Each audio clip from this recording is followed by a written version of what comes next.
test. This is a test. This is a test of the National Weather Service NOAA weather radio. The preceding signal was a test of this weather radio station's public warning system.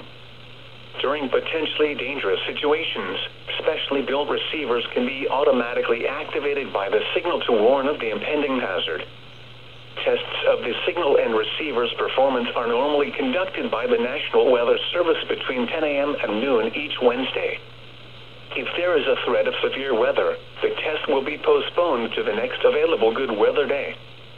Reception of this broadcast, and especially the warning alarm tone, will vary at any given location.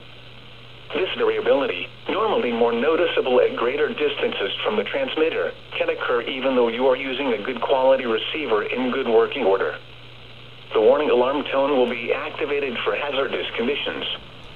The station you are listening to, and the counties we alarm for, are listed in a statement at the top of each hour.